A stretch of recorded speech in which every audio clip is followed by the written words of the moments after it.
Prince Harry once imagined Invictus 2027 as his uncontested victory lap, until whispers from the planning room blindsided him. Birmingham's broke city council is begging Westminster for cash, organizers are chasing A-list sparkle, and suddenly Harry's baby looks prime for a royal celebrity takeover. Picture this: William and Catherine glad-handing veterans, Zara and Mike Tindall cracking jokes ringside, David Beckham flashing that trademark grin, and Harry forced to clap politely while Meghan's designer flats squeak in the background. Add the memory of Meghan's Canada cameo, shorts, luxury labels, and a collective veteran eye roll, and the stakes skyrocket. Invictus needs funding, goodwill, and optics. Harry needs relevance. If the dream team signs on, will he share the spotlight, up his own game, or worst nightmare? Step aside entirely. Grab your popcorn. This showdown between royal pride and charitable necessity is about to get interesting. When Invictus touched down in Canada, veterans expected respectful support gear.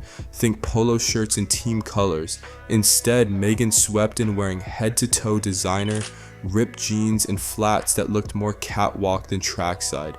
4 days later, Instagram was clogged with her glossy candids while wounded athletes quietly prepped for competition. The optics? Brutal.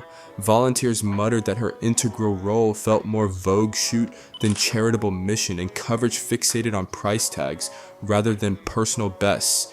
Harry doubled down, insisting Invictus wouldn't exist without Meghan, but that defense only fanned the backlash. As one ex-staffer sighed, she turned a veteran showcase into a fashion sidebar. The fallout still lingers. Sponsors worry about tone-deaf headlines, and organizers now crave new faces who can rekindle goodwill, preferably ones who show up in corporate colors, not couture. And that's before Birmingham's budget woes even enter the chat. Invictus 2027 is slated for Birmingham, an industrious city, yes, but one whose council recently announced it's flat broke. Local services have been slashed, and residents already groan under a cost of living squeeze. Now organizers must raise millions for venues, security, and athlete housing, while the city hall coffers echo. Government grants still under review, private sponsors hesitant after that Canada fashion fumble. Charity donors grumble that every pound should support injured veterans, not patch municipal shortfalls. The harsh math: without a fresh cash infusion, Invictus risks shrinking events, reducing athlete support, or in the darkest scenario, moving elsewhere. That urgency is why planners are scouring the Royal Rolodex.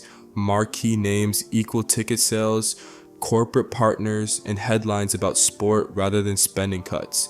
But inviting new stars means diluting Harry's monopoly on the spotlight, and he knows it. Behind closed doors, Invictus chiefs are quietly courting heavy hitters. Imagine Catherine cheering trackside, William handing out medals, David Beckham lending global star wattage, while Zara and Mike Tindall work the crowds with their down-to-earth banter. It's the perfect combo of glamour and authenticity, royal enough for tradition, sporty enough to feel real. The Tindalls' Instagram shows them mucking in at charity runs. Beckham draws sponsors faster than you can say shirtless free kick. Crucially, no court controversy the way Meghan's designer wardrobe did. Insiders say these talks remain tentative, but buzz alone is lifting morale and loosening corporate purse strings. The unspoken subtext: a lineup this stacked would eclipse the Sussexes' carefully curated narrative. Photos of William laughing with veterans next to Beckham's million-megawatt grin could make Harry and Meghan look like overdressed extras at their own production. Invictus is Harry's signature achievement. He's poured years of grit into it.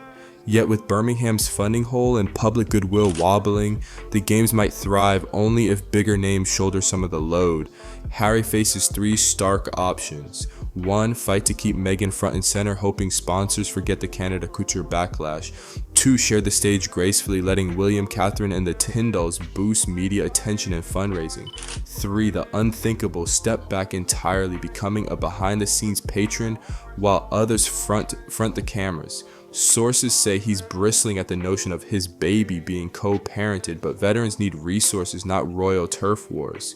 If Invictus 2027 is to succeed in a cash-strapped city, pride may have to take a back seat. The question is, Will Harry swallow it for the greater good or cling so tightly that the whole project suffocates?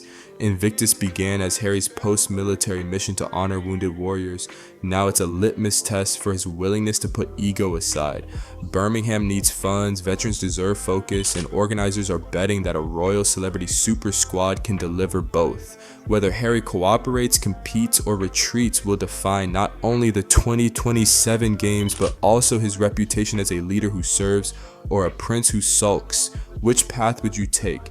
Drop your thoughts below, hit like for the Invictus heroes, and subscribe, because this funding saga is just warming up.